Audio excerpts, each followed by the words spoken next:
News and views ಈ ಕಾರ್ಯಕ್ರಮದ ಪ್ರಾಯೋಜಕರು ಐಡಿಯಲ್ ಕೆಫೆ ಮತ್ತು Karnataka educational and charitable trust heaven rose. ನಮಸ್ಕಾರ, ಇದು ನ್ಯೂಸ್ ಅಂಡ್ ವ್ಯೂಸ್. ನಾನು ತಾರನಾಥ್ ಕಟ್ಟೆ ಕಾಪಿಕಾಡ್.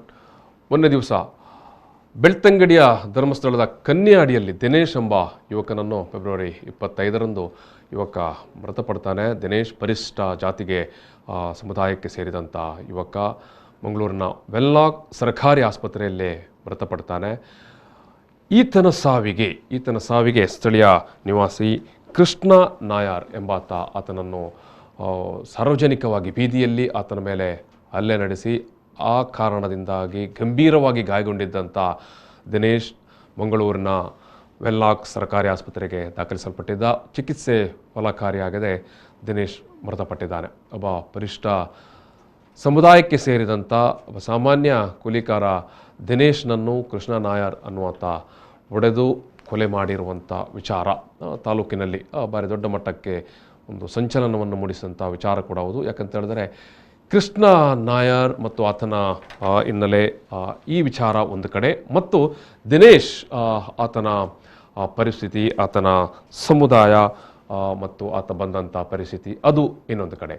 ದಿನೇಶ್, ನಾನು ಈಗಾಗಲೇ ಹೇಳಿದಾಗೆ ಪರಿಶಿಷ್ಟ ಜಾತಿಗೆ ಸೇರಿದಂಥ ಒಬ್ಬ ಸಾಮಾನ್ಯ ಕೂಲಿಕಾರರ ಮನೆಯ ಯುವಕ, ವಿವಾಹಿತ ಯುವಕ.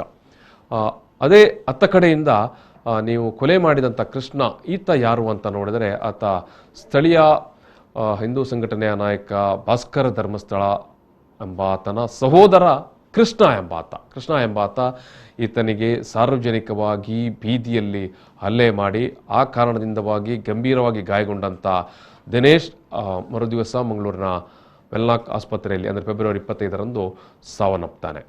ಈ ವಿಚಾರವಾಗಿ ಸ್ಥಳೀಯ ರಾಜಕೀಯ ಬೇರೆ ಬೇರೆ, ಅದು ಕಾಂಗ್ರೆಸ್ ಇರ್ಬೋದು ಅಥವಾ BSP ಇರ್ಬೋದು ಅಥವಾ ಕಮ್ಯುನಿಸ್ಟ್ ಪಕ್ಷಗಳು ಧ್ವನಿ ಎತ್ತಿವೆ. ಆದರೆ ಈ ಕ್ಷಣ ತನಕ ಕೂಡ BJP ಇರ್ಬೋದು ಅಥವಾ ಸಂಘ ಪರಿವಾರದ ಯಾವ ಸಂಘಟನೆಗಳು ಕೂಡ ಈತನ ಸಾವಿನ ಬಗ್ಗೆ ಧ್ವನಿ ಎತ್ತಿಲ್ಲ. ಇಲ್ಲಿ ಪ್ರಶ್ನೆ ಎಲ್ಲರೂ ಎತ್ತಿರುವಂಥದ್ದು, ಒಬ್ಬ ಹಿಂದೂ ಯುವಕ ಈ ರೀತಿಯಾಗಿ ಬೀದಿಯಲ್ಲಿ ಹಲ್ಲೆಗೊಳಗಾಗಿ ಆತ ಮೃತಪಟ್ಟಾಗ ಯಾಕೆ ಆತನ ಪರವಾಗಿ ಹಿಂದುತ್ವವನ್ನು ಪ್ರತಿಪಾದಿಸುವ ಅಥವಾ BJP ಸಂಘಟನೆಗಳು ಮಾತನಾಡಿಲ್ಲ? ಯಾಕೆ ಈತನ ಪರವಾಗಿ ಮಾತನಾಡಿಲ್ಲ? ಹಾಗಾದರೆ ಮೃತಪಟ್ಟವನು ಹಿಂದೂ ಅಲ್ವೇ? ಒಬ್ಬ ದಲಿತ ಸಮುದಾಯಕ್ಕೆ ಸೇರಿದವನು ಮೃತಪಟ್ಟಾಗ ಆತನ ಪರವಾಗಿ ಮಾತನಾಡಲಿಕ್ಕೆ ಹಿಂದುತ್ವ ಪ್ರೇರಿತ ಅಥವಾ ಹಿಂದುತ್ವ ಪ್ರಚಾರ ಮಾಡುವಂಥ ಸಂಘಟನೆಗಳು ಯಾಕೆ ಮೌನ ವಹಿಸಿದವು? ಸ್ಥಳೀಯ MLA ಅವರು ಯಾಕೆ ಮೌನ ವಹಿಸಿದರು ಅನ್ನುವಂಥ ಪ್ರಶ್ನೆಯನ್ನು ಸ್ಥಳೀಯ ಕಾಂಗ್ರೆಸ್, ಸ್ಥಳೀಯ ಕಮ್ಯುನಿಸ್ಟ್, ಸ್ಥಳೀಯ BSP, ಸ್ಥಳೀಯ ದಲಿತ ಸಂಘಟನೆಗಳು ಎತ್ತಿರುವಂಥ ವಿಚಾರ. ಇವಾಗ ನೀವು ಶಿವಮೊಗ್ಗದಲ್ಲೇ ಹರ್ಷ ಅನ್ನುವ ಯುವಕನ ಕೊಲೆ ಆದಾಗ ನೀವು ಎತ್ತಿದಂಥ ಧ್ವನಿ, ನೀವು ಮಾಡಿದಂಥ ಪ್ರತಿಭಟನೆ, ಅದೇ ಬೆಳ್ತಂಗಡಿಯಲ್ಲಿ ದಿನೇಶ್ ಅನ್ನುವ ಯುವಕನ ಕೊಲೆ ಆದಾಗ ಯಾಕೆ ಮಾತನಾಡುವುದಿಲ್ಲ? ಯಾಕೆ ಅವನ ಪರವಾಗಿ ಧ್ವನಿ ಎತ್ತುವುದಿಲ್ಲ? ಯಾಕೆ ಅವನ ಕುಟುಂಬಿಕರ ಪರವಾಗಿ ನೀವು ಧ್ವನಿ ಎತ್ತುವುದಿಲ್ಲ ಅನ್ನುವಂಥ ಪ್ರಶ್ನೆ ಈಗ ಮೊನ್ನೆಯ ಫೆಬ್ರವರಿ 25ರಿಂದ ವಿವಿಧ ಸಾರ್ವಜನಿಕ ಸಂಘಟನೆಗಳು ಕೇಳ್ತಾ ಇದ್ದಾವೆ. ಈ ನಡುವೆ ಅನೇಕ BSP ಇರ್ಬೋದು, ಕಾಂಗ್ರೆಸ್ ಇರ್ಬೋದು, ಕಮ್ಯುನಿಸ್ಟ್ ಪಕ್ಷದ ಮುಖಂಡರುಗಳ ನಿಯೋಗ ದಿನೇಶ್ ಅವರ ಮನೆಗೆ ಭೇಟಿ ನೀಡಿ ಅವರ ಮನೆಯವರಿಗೆ ಸಾಂತ್ವನ ಹೇಳುವಂಥ ಕೆಲಸವನ್ನು ಮಾಡಿದೆ ಮತ್ತು ಈ ಪ್ರಕರಣದ ಬಗ್ಗೆ ಸಮಗ್ರ ತನಿಖೆ ಆಗಬೇಕು ಅನ್ನುವಂಥ ಒತ್ತಾಯವನ್ನು ಕೂಡ ಮಾಡಿದೆ. ಮತ್ತು ಭೇಟಿ ನೀಡಿದಂಥ ಎಲ್ಲ ಸಂಘ ಸಂಸ್ಥೆಗಳ ನಿಯೋಗಗಳು ಕೂಡ ಕೇಳಿದ್ದು ಕೂಡ ಇಷ್ಟೇ ವಿಚಾರವನ್ನು. ನೀವು ಶಿವಮೊಗ್ಗದಲ್ಲಿ ಒಂದು ರೀತಿಯ ನ್ಯಾಯ ನಿಮಗೆ, ಅದೇ ಧರ್ಮಸ್ಥಳಕ್ಕೆ ಬರುವಾಗ ಇನ್ನೊಂದು ರೀತಿಯ ನ್ಯಾಯ. ನೀವು ದಿನೇಶ್ ಮೃತಪಟ್ಟಾಗ MLA ಅವರು ಮಾತಾಡುವುದಿಲ್ಲ ಅಥವಾ ಸಂಘ ಪರಿವಾರದ ಸಂಘಟನೆಗಳು ಮಾತನಾಡುವುದಿಲ್ಲ, ಯಾಕೆ? ಹಾಗಾದರೆ ದಿನೇಶನ ಪ್ರಾಣಕ್ಕೆ ಅಥವಾ ದಿನೇಶನ ಸಾವಿಗೆ ಬೆಲೆ ಇಲ್ವಾ ಅನ್ನೋಂಥ ಪ್ರಶ್ನೆಯನ್ನು ಎತ್ತಿದ್ದಾರೆ. ಈ ನಡುವೆ ನಮ್ಮ ಜೊತೆಗೆ BSP ಬಹುಜನ ಸಮಾಜವಾದಿ ಪಕ್ಷದ ಜಿಲ್ಲಾ ಅಧ್ಯಕ್ಷರಾಗಿರುವಂಥ ದಾಸಪ್ಪ ಅವರು ನೇರ ಸಂಪರ್ಕದಲ್ಲಿದ್ದಾರೆ. ದಾಸಪ್ಪ ಅವರೇ, ನಮಸ್ಕಾರ. ನಮಸ್ಕಾರ ಸರ್. ನಮಸ್ಕಾರ. ಈಗ ಮೊನ್ನೆ ದಿವಸ ನೀವು ದಿನೇಶ್ ಅವರ ಮನೆಗೆ ಭೇಟಿ ನೀಡಿದ್ದೀರಿ ಮತ್ತು ಆತನ ಮನೆಯವರಿಗೆ ಸಾಂತ್ವನ ಹೇಳಿದ್ದೀರಿ ಮತ್ತು ನಿಮ್ಮ ಆಗ್ರಹ ಕೂಡ ನಾವು ನೋಡಿದೆವು. ಈಗ ನಾವು ಇನ್ನೊಂದು ಕಡೆ, ಅದೇ 4 ದಿವಸಕ್ಕಿಂತ ಮೊದಲು ಶಿವಮೊಗ್ಗದಲ್ಲಿ ಆದಂಥ ಹರ್ಷ ಅನ್ನುವ ಯುವಕನ ಕೊಲೆಯನ್ನು ಕೂಡ ನೋಡಿದೆವು. ಇಲ್ಲಿ 2 ಕೊಲೆಗಳಿಗೆ ಹಿಂದೂ ಸಂಘಟನೆಗಳು ಸ್ಪಂದಿಸಿರುವ ರೀತಿ, ಸ್ಥಳೀಯ MLA ಸ್ಪಂದಿಸಿರುವಂಥ ರೀತಿ ಮತ್ತು ಆಡಳಿತಾರೂಢ ಪಕ್ಷ ಸ್ಪಂದಿಸಿರುವಂಥ ರೀತಿ ತೀರಾ ಭಿನ್ನವಾಗಿದೆ. ಏನು ಹೇಳಲಿಕ್ಕೆ ಬಯಸ್ತೀರಿ ದಾಸಪ್ಪ ಅವರೇ? ಯಾಕೆಂದ್ರೆ ಈಗ ಶಿವಮೊಗ್ಗದಲ್ಲಿ ಆದಾಗ ಕೊಲೆ ಪ್ರಕರಣದಲ್ಲಿ ಅವರ ಸಂಘ ಪರಿವಾರದವರೇ ಅದರಲ್ಲಿ ಸಾವಾಗಿದೆ. ಆದ್ರಿಂದ ಎಲ್ಲ MLAಗಳು ಅದಕ್ಕೆ ಸಂಬಂಧಪಟ್ಟ RSS ಆಗಿರ್ಬೋದು ಅಥವಾ ಹಿಂದೂ ಯುವಜನ ಆಗಿರ್ಬೋದು ಎಲ್ರು ಅದರ ಬಗ್ಗೆ ವಾಯ್ಸ್ ಮಾತಾಡಿದ್ದಾರೆ. ಹೌದು. ಆದ್ರೆ ಅದೇ ನಿನ್ನೆ ಕನ್ಯಾಡಿಯಲ್ಲಿ ಆದಂತಹ ಧರ್ಮಸ್ಥಳದ ಕನ್ಯಾಡಿಯಲ್ಲಿ ಆದಂತಹ ಒಂದು ಕೊಲೆ ಪ್ರಕರಣದಲ್ಲಿ ಯಾವುದೇ ಒಂದು ಸಂಘ ಪರಿವಾರದದು ಒಂದು ವಾಯ್ಸ್ ಕೇಳಿ ಬಂದಿಲ್ಲ ಸರ್. ಯಾಕೆ ಅಂತ ಗೊತ್ತಿಲ್ಲ. ಯಾಕಂದ್ರೆ ಈ ನಮ್ಮ ಕರ್ನಾಟಕದಲ್ಲಿ ಬಿಜೆಪಿ ಸರ್ಕಾರ ಬಂದ ನಂತರ ಎಲ್ಲ ದಲಿತರ ಮೇಲೆ ಅಥವಾ ಹಿಂದುಳಿದ ವರ್ಗದ ಮೇಲೆ, ಅಲ್ಪಸಂಖ್ಯಾತರ ಮೇಲೆ ಆಗುವಂತ ಕೊಲೆ ಮತ್ತೆ ದೌರ್ಜನ್ಯಗಳು ಅದು ಜಾಸ್ತಿ ಆಗ್ತೇ ಇದೆ. ಹಾಗಾಗಿ ಅಲ್ಲಿ ಒಂದು ತರ ಶಿವಮೊಗ್ಗದಲ್ಲಿ ಆದಂತಹ ಒಂದು ಕೊಲೆಗೂ ಇಲ್ಲಿಗೂ ತುಂಬಾ ಜಗಜಾಂತರ ವ್ಯತ್ಯಾಸ ಇದೆ. ಯಾಕೆಂದ್ರೆ ಇವರು ಹಿಂದೂ ಅಲ್ವಾ? ಇವರು ಹಿಂದೂ ಅಲ್ವಾ? ದಿನೇಶ್ ಹಿಂದೂ ಅಲ್ವಾ? ಹೌದು. ಹಾಗಾಗಿ ಕೊಲೆ ಮಾಡಿದಂತ ವ್ಯಕ್ತಿ ಕೂಡ ಹಿಂದೆ ಅದು ರೌಡಿ ಶೀಟರ್ ನಲ್ಲಿ ಇದೆ ಅಂತೇಳಿ ನಮ್ಗೆ ಪೊಲೀಸ್ ಮೂಲಗಳಿಂದ ಗೊತ್ತಾಗಿದೆ. ಈ ಕೃಷ್ಣ ಅನ್ನುವಂತ ಆರೋಪಿ, ಕೃಷ್ಣ ನಮ್ಮ ಆರೋಪಿ ಹಿಂದೆ ಒಂದು ರೌಡಿ ಶೀಟರ್ ಅಂತೇಳಿ ನಮ್ಗೆ ಪೊಲೀಸ್ ಮೂಲಗಳಿಂದ ತಿಳಿದು ಬಂದಿದೆ. ಈಗ ನಾವು ಅವರಿಗೆ, ಅವರ ಫ್ಯಾಮಿಲಿಗೆ, ಅವರ ಕುಟುಂಬಕ್ಕೆ ನಾವು ಸಾಂತ್ವನವನ್ನು ಹೇಳಿದ್ದೇವೆ. ಹಾಗೂ ನಾವು ಈ ಒಂದು ಕೃತ್ಯವನ್ನ ಖಂಡಿಸಿದ್ದೇವೆ. ಮತ್ತೆ ಬಹುಜನ ಸಮಾಜ ಪಕ್ಷ ದಕ್ಷಿಣ ಕನ್ನಡ ಜಿಲ್ಲೆಯ ವತಿಯಿಂದ ನಾವು ಆ ಮನೆಗೆ, ಆ ಮಕ್ಕಳಿಗೆ ಒಂದು ಉದ್ಯೋಗ ಮತ್ತೆ 5 ಎಕರೆ ಜಾಗ 10 ಲಕ್ಷ ರೂಪಾಯಿಯನ್ನ ಪರಿಹಾರದ ಮೂಲಕ ಕೊಡಬೇಕಂತೇಳಿ ನಾವು ದಕ್ಷಿಣ ಕನ್ನಡ ಬಹುಜನ ಸಮಾಜ ಪಕ್ಷವು ಒಂದು ಒತ್ತಾಯವನ್ನು ಮಾಡಿದ್ದೇವೆ. ಹಾಗೂ ಆ ಕುಟುಂಬದಾಗೆ, ಆ ಮನೆಗೆ, ಆ ಒಂದು ಕುಟುಂಬಸ್ಥರಿಗೆ ಒಂದು ಪೊಲೀಸ್ ರಕ್ಷಣೆಯನ್ನ ಒದಗಿಸ್ಬೇಕಂತೇಳಿ ನಾನು ಕೇಳ್ತಾ ಇದ್ದೇನೆ ಸರ್. ಹಾಗೆ ಪೊಲೀಸ್ನವರ ಹತ್ರ ಕೂಡ ನಾವು ಇದೇ ತರ ಮಾತಾಡಿದ್ದೇವೆ. ನಾವು ಕೊಡ್ತೇನೆ ಅಂತ ಹೇಳಿ ಭರವಸೆ ಕೊಟ್ಟಿದ್ದಾರೆ. ಇದು ದಾಸಪ್ಪ ಅವರೇ, ಈಗ ಈ ಮೃತಪಟ್ಟಂತ ದಿನೇಶ್ ಮೇಲೆ ಏನಾದರೂ ಕೇಸುಗಳು, ಪ್ರಕರಣಗಳಿತ್ತ? ಅದೊಂದು ಜಾಗದ ತಕರಾರು ಅಂತೇಳಿ ನಮ್ಗೆ ಕೇಳಿ ಬಂತು. ಯಾಕಂದ್ರೆ ಅವರು ದಿನೇಶ್ರವರು ಒಂದು 94C ಜಾಗದ ಬಗ್ಗೆ ಒಂದು ತಕರಾರು, ಅದು ನಾನು ಅವರಿಗೆ ಮಾಡಿಕೊಟ್ಟಿದ್ದೇನೆ ಅಂತೇಳಿ ತುಂಬಾ ಸಲ ಗಡಿ ಅವರ ಎದುರು, ಕೃಷ್ಣ ಹತ್ರ ಎದುರು ಹೇಳ್ತಿದ್ರಂತೆ. ಹಾಗೆ ಪಬ್ಲಿಕ್ ನಲ್ಲಿ ಕೂಡ ಹೇಳ್ತಿದ್ರು. ಅದು ಅವರಿಗೆ ಅವಮಾನ ಆಗಿದೆ ಅಂತೇಳಿ. ಅಂದ್ರೆ ಇವರೊಂದು ರಾಜಕೀಯದಲ್ಲಿ ಇವರೊಂದು ಪಾರ್ಟಿ, ಹಾಗಾಗಿ ಅವರಿಗೆ ಸ್ವಲ್ಪ ಅದು ಅವಮಾನಕರ ಆಗಿ ಒಂದು ಈಗ ನಾನ್ ಕೇಳ್ತಾ ಇರೋದು, ದಿನೇಶ್ ಅವರ ಮೇಲೆ ಬೇರೆ ಏನಾದರೂ ಕ್ರಿಮಿನಲ್ ಪ್ರಕರಣಗಳು, ರೌಡಿ ಶೀಟರ್ ಆಗಿದ್ದರು ಅಂತ ಕೇಳುವಂತದ್ದು. ಇಲ್ಲ ಸರ್, ದಿನೇಶ್ನವರ ಏನಿಲ್ಲ ಸರ್. ಅವರೊಂದು ಪಕ್ಕ ಕೂಲಿ ಕೆಲಸ ಮಾಡ್ತಾ ಇದ್ದಾರೆ. ಯಾರಿಗೂ ಯಾವುದೇ, ಅವರ ತಾಯಿಯ ಸ್ಟೇಟ್ಮೆಂಟ್ ಪ್ರಕಾರ ಯಾವುದೇ ಘಟನೆಗಳಲ್ಲಿ ಅವರು ಭಾಗಿಲ್ಲ, ಯಾವುದೇ ಒಂದು ಇದರಲ್ಲಿ ಅವರು ಭಾಗಿಲ್ಲ ಸರ್. ಅಂದ್ರೆ ಅವರಿಗೆ ಅವರು ಕುಳಿತುಕೊಂಡಿರುವಂತ ಭೂಮಿ ಅದು ಅವರ ಹೆಸರಿಗೆ ಸರ್ಕಾರದಿಂದ ಮಾಡಿಕೊಟ್ಟೆ ಆಗಿದೆ.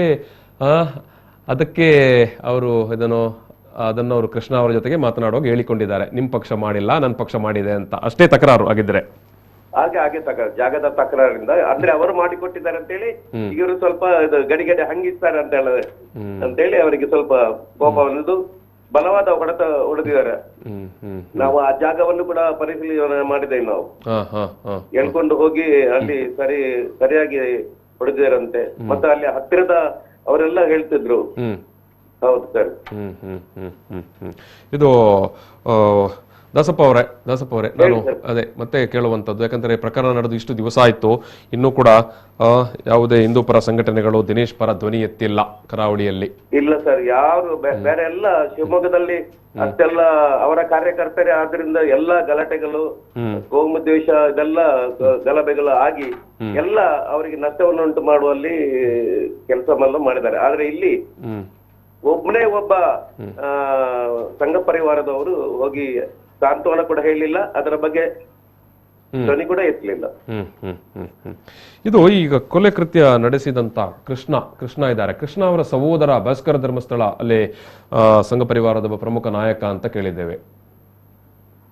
ಹೌದು ಹೌದು. ಸೊ ಭಾಸ್ಕರ ಧರ್ಮಸ್ಥಳ ಅವರ ಕೃಷ್ಣನ ಸಹೋದರ ಏನು.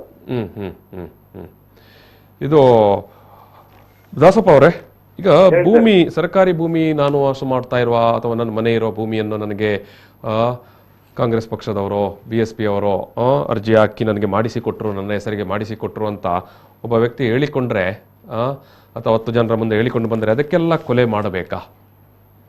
ಅದು ಅದೇ ಒಂದು ಅನುಮಾನ. ಅದು ಸರ್ ಅನುಮಾನ. ಯಾಕಂದ್ರೆ ಅಂತ ಒಂದು ವಿಕ್ರೋಪಕ್ಕೆ ಹೋಗುವಂತ ಸಿಚುವೇಶನ್ ಅಲ್ಲಿ ಇರ್ಲಿಲ್ಲ ಆ ಜಾಗದ ತಕರಾರಿನಲ್ಲಿ. ಹಾಗಾಗಿ ಇದರ ಹಿಂದೆ ಬೇರೆ ಏನೋ ಹುನ್ನಾರ ಇರಬಹುದು ಅಂತೇಳಿ ನಮ್ ಕಡೆ ಒಂದು ಡೌಟ್ ಸರ್. ಇದು ಈ ಜಾಗ ಈಗ ದಿನೇಶ್ ಅವರ ಭೂಮಿ ಅಥವಾ ಅವರಿಗೆ ಸರ್ಕಾರ ಮಂಜೂರು ಮಾಡಿರುವಂತ ಭೂಮಿ, ಅದೇನು ಕೃಷ್ಣನಿಗೆ ಸೇರಿದ ಭೂಮಿಯಾ? ಈ ಕೊಲೆ ಆರೋಪಿ ಕೃಷ್ಣ ಇದ್ದಾನಲ್ಲ? ಅಲ್ಲ ಸರ್ ಕೃಷ್ಣನಿಗೆ ಸೇರಿದಲ್ಲ. ಇವರು ಏನೋ ಅವರಿಗೆ ಮಾಡಿಕೊಟ್ಟಿದ್ದಾರೆ ಅಂತ, ಸ್ವಲ್ಪ ಹೆಲ್ಪ್ ಮಾಡಿದ್ದಾರೆ ಅಂತ ಹೇಳಿ ಅವ್ರು ಹೇಳ್ತಾ ಇರೋದು. ದಿನೇಶ್ ಅವರು ಹೆಲ್ಪ್ ಮಾಡಿದ್ದಾರೆ ಅಂತ ಹೇಳಿ ಅದನ್ನ ಅವರ ಎಲ್ಲರ ಎದುರಲ್ಲಿ ಪಬ್ಲಿಕ್ ನಲ್ಲಿ ಹೇಳುವಾಗ ಅದು ನಾನ್ ಮಾಡಿಕೊಟ್ಟದ್ದು ಅಂತ ಹೇಳುವಾಗ ಅವರು ಸ್ವಲ್ಪ ಅವಮಾನ, ಇರಿಟೇಷನ್ ಆಗಿದೆ. ಹಾಗೆ ಜಗಳ ತಕರಾರು ಸ್ಟಾರ್ಟ್ ಆಗಿದೆ ಅಂತ ಹೇಳಿ. ಓಕೆ ಒಟ್ಟು ಈ ರೀತಿಯ ಒಂದು ಕ್ಷುಲ್ಲಕ ಕಾರಣಕ್ಕಾಗಿ ಒಬ್ಬ ಅಮಾಯಕ ಈ ತರ ಒಂದು ಕೊಲೆಯಲ್ಲಿ ಅಂತ್ಯ ಆಯ್ತು. ಎಸ್ ಈಗ ನೀವು ಬೇಡಿಕೆ ಇಟ್ಟಿದ್ದೀರಿ, ಏನ್ ಹೇಳಿದ್ದಾರೆ? ಬೇಡಿಕೆ ಇಟ್ಟಿದೆ, ಮತ್ತೆ ಆರೋಪಿಗೆ ಜೈಲು ಶಿಕ್ಷೆ ಆಗ್ಬೇಕು, ಕಠಿಣವಾದ ಶಿಕ್ಷೆ ಆಗ್ಬೇಕಂತ ಹೇಳಿ ನಮ್ಮ ಒತ್ತಾಯವನ್ನು ಮಾಡ್ತಾ ಇದ್ದೆವು sir. Okay thank you Dasappa ಅವರೇ. ಎಸ್, ಬಹುಜನ ಸಮಾಜವಾದಿ ಪಕ್ಷದ ನೀವು ಕೂಡ ದಿನೇಶ್ ಅವರ ಮನೆಗೆ ಭೇಟಿ ಕೊಟ್ಟು ಆತನ ಕುಟುಂಬಕ್ಕೆ ಒಂದು ಭದ್ರತೆ, ಈ ಕ್ಷಣದಲ್ಲಿ ಆತನ ಕುಟುಂಬಕ್ಕೆ ಒಂದು ಭದ್ರತೆಯನ್ನು ಕೊಡಬೇಕು, ಪೊಲೀಸ್ ಭದ್ರತೆಯನ್ನು ಕೊಡಬೇಕನ್ನುವಂಥ ಒಂದು ಬೇಡಿಕೆಯನ್ನು ಕೂಡ ಮುಂದಿಟ್ಟಿದೆ. ಜೊತೆಗೆ ಆತನ ಕುಟುಂಬಕ್ಕೆ 10 ಲಕ್ಷ ರೂಪಾಯಿಯ ಪರಿಹಾರವನ್ನು, ಜೊತೆಗೆ ಭೂಮಿಯನ್ನು ಅವರಿಗೆ ಕೊಡಬೇಕು ಅನ್ನುವಂಥ ಬೇಡಿಕೆಯನ್ನು ಕೂಡ BSP ನಿಯೋಗ ಮುಂದೆ ಇಟ್ಟಿದೆ. ನೋಡಿ, ನಮ್ಮ ಜಿಲ್ಲೆಯಲ್ಲಿ ಯಾವೆಲ್ಲ ಕಾರಣಕ್ಕಾಗಿ ಕ್ಷುಲ್ಲಕ ಕಾರಣಕ್ಕಾಗಿ ಒಂದು ಅಮಾಯಕ ವ್ಯಕ್ತಿಯನ್ನು ಕೊಲೆ ಮಾಡಲಾಗತ್ತೆ ಅಂತ ಹೇಳಿದ್ದಾರೆ. ಅಂದರೆ ಒಬ್ಬರ ಪ್ರಾಣಕ್ಕೆ ಬೆಲೆ ಇಲ್ವಾ? ಒಬ್ಬ ತಳ ಸಮುದಾಯದ ವ್ಯಕ್ತಿ ದಿನೇಶ್, ದಲಿತ ಸಮುದಾಯಕ್ಕೆ ಸೇರಿದ ಪರಿಶಿಷ್ಟ ಜಾತಿಗೆ ಸೇರಿದಂಥ ಒಬ್ಬ ವ್ಯಕ್ತಿ, ಕೂಲಿ ನಾಲಿ ಮಾಡಿಕೊಂಡು ಬದುಕ್ತಾ ಇದ್ದವ, ಕೂಲಿ ಕೆಲಸ ಮಾಡಿಕೊಂಡು ಬದುಕ್ತಾ ಇದ್ದವ. ಅವನಿಗೆ ಅವನ ಭೂಮಿ ಮಂಜೂರಾತಿಯನ್ನು ಸ್ಥಳೀಯವಾಗಿ ಕಾಂಗ್ರೆಸ್ ಪಕ್ಷದವರು ಮಾಡಿಕೊಟ್ರು ಅನ್ನುವ ವಿಚಾರವನ್ನು ಆತ 10 ಜನರ ಮುಂದೆ ಹೇಳಿಕೊಂಡು ಬಂದದ್ದಕ್ಕೆ ಆತನನ್ನು ಬೀದಿಯಲ್ಲೇ ಹೊಡೆದು ಕೊಲೆ ಮಾಡ್ತಾರೆ ಅಂತ ಹೇಳಿದ್ರೆ, ಆತ ಹೇಳಿದ್ದಿಷ್ಟೇ, ನನಗೆ ಅಥವಾ ನನ್ನ ನಾವಿರುವಂಥ 4 ಸೆನ್ಸು 5 ಸೆನ್ಸು ಭೂಮಿ ಅದು ನಮಗೆ ಮಂಜೂರಾಗಲಿಕ್ಕೆ ಕಾಂಗ್ರೆಸ್ ಪಕ್ಷದವರು ಸಹಕಾರ ಕೊಟ್ಟರು ಅಂತ.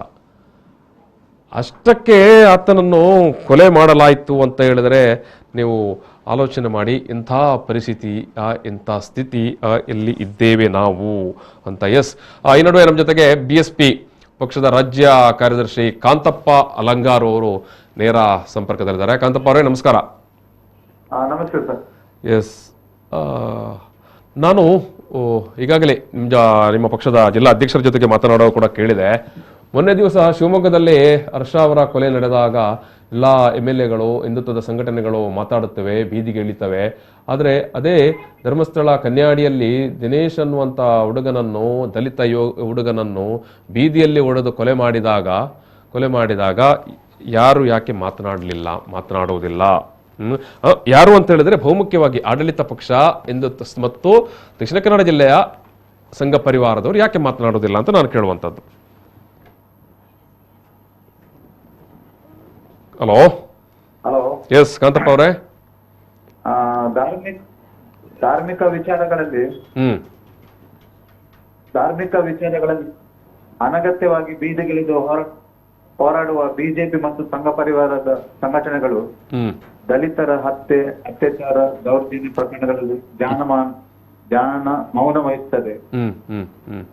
ಕೇಂದ್ರ ಮತ್ತು ರಾಜ್ಯದಲ್ಲಿ ಬಿಜೆಪಿ ಸರ್ಕಾರಗಳು ಈ ಬಗ್ಗೆ ದಲಿತರ, ಹಿಂದುಳಿದ ವರ್ಗದ, ಅಲ್ಪಸಂಖ್ಯಾತರ ನಿರಂತರವಾಗಿ ಹಲ್ಲೆ, ಕೊಲೆ, ದೌರ್ಜನ್ಯಗಳು ನಡೀತಾ ಇದೆ. ಇದರ ಬಗ್ಗೆ ಕೂಡ ಸರ್ಕಾರಗಳು ಮೌನ ವಹಿಸ್ತವೆ.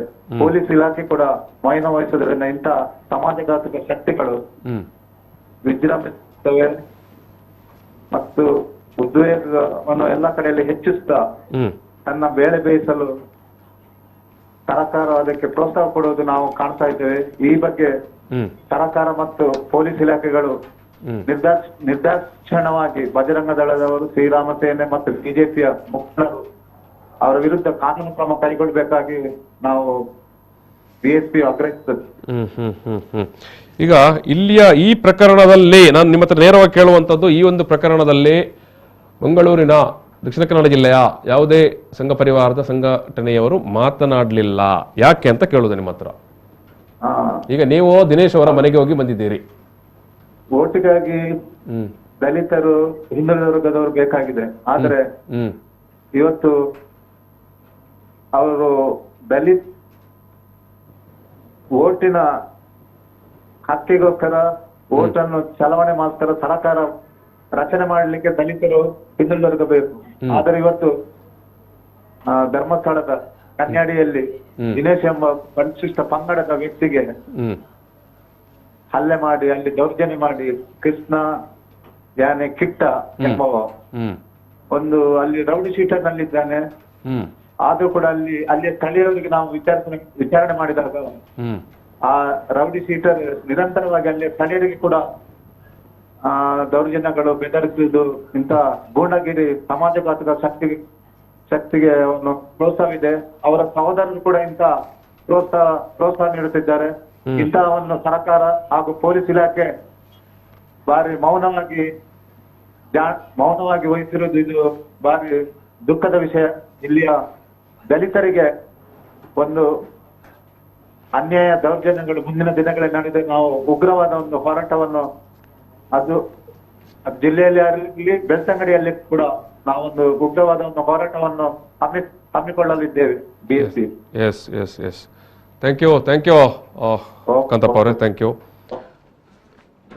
ಎಸ್, ಈ ಒಂದು ಪ್ರಕರಣ ದಿನೇಶ್ ಅನ್ನುವ ಪರಿಶಿಷ್ಟ ಸಮುದಾಯದ ಒಬ್ಬ ಯುವಕನ ಕೊಲೆ ಪ್ರಕರಣ, ಅದು ಇಲ್ಲಿ ಕಾಂತಪ್ಪ ಅವರು ಹೇಳಿದಾಗೆ ಅಥವಾ ದಾಸಪ್ಪ ಅವರು ಹೇಳಿದಾಗೆ ಒಬ್ಬ ದಲಿತ ಸಮುದಾಯದ ಯುವಕನ ಕೊಲೆ ಆದಾಗ ಆತನ ಕೊಲೆಯ ಬಗ್ಗೆ ಅಥವಾ ಆ ಒಂದು ಘಟನೆಯ ಬಗ್ಗೆ ಯಾವ MLA ಇರ್ಬೋದು ಅಥವಾ ಜನಪ್ರತಿನಿಧಿ ಇರ್ಬೋದು ಅಥವಾ ಸಂಘ ಪರಿವಾರ ಸಂಘಟನೆಗಳಿರ್ಬೋದು ಮಾತನಾಡುವುದಿಲ್ಲ, ಜಾಣವಾದ ಮೌನವನ್ನು ವಹಿಸುತ್ತೆ.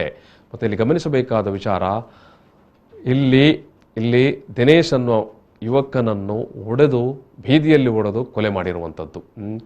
ಆತೇನೋ ಅಪಘಾತಕ್ಕೀಡಾಗಿಯೋ ಆತ್ಮಹತ್ಯೆ ಮಾಡಿಕೊಂಡು ಸಾವಟ್ಟದಲ್ಲ, ಆತನನ್ನು ಬೀದಿಯಲ್ಲಿ ಹೊಡೆದು ಕೊಲೆ ಮಾಡಿದ್ದು.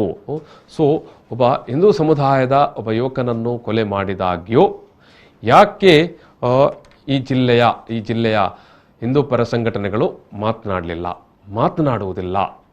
ಇದಕ್ಕೆ ಏನೋ ಸಮರ್ಥನೆಯನ್ನು ಮೊನ್ನೆ ದಿವಸದಿಂದ BSP ಇರಬಹುದು ಅಥವಾ ಸ್ಥಳೀಯ DYFI ಇರ್ಬೋದು ಅಥವಾ ಸ್ಥಳೀಯ ಕಾಂಗ್ರೆಸ್ ಪಕ್ಷದವರು ಕೇಳ್ತಾ ಇದ್ದಾರೆ. ಈ ತನಕ ಕೂಡ ಅದು ಆಡಳಿತಾರೂಢ ಪಕ್ಷ ಇರ್ಬೋದು ಅಥವಾ ದಕ್ಷಿಣ ಕನ್ನಡ ಜಿಲ್ಲೆಯ ಹಿಂದುತ್ವ ಪರ ಸಂಘಟನೆಯವರು ಒಂದು ಸ್ಪಷ್ಟವಾದ ಅಥವಾ ಒಂದು ನಿಖರವಾದಂಥ ಅಥವಾ ಮೇಲ್ನೋಟಕ್ಕೆ ಒಪ್ಪಬಹುದಾದಂಥ ಒಂದು ಸಮರ್ಥನೆಯನ್ನು ಕೊಟ್ಟಿಲ್ಲ. Yes, thank you.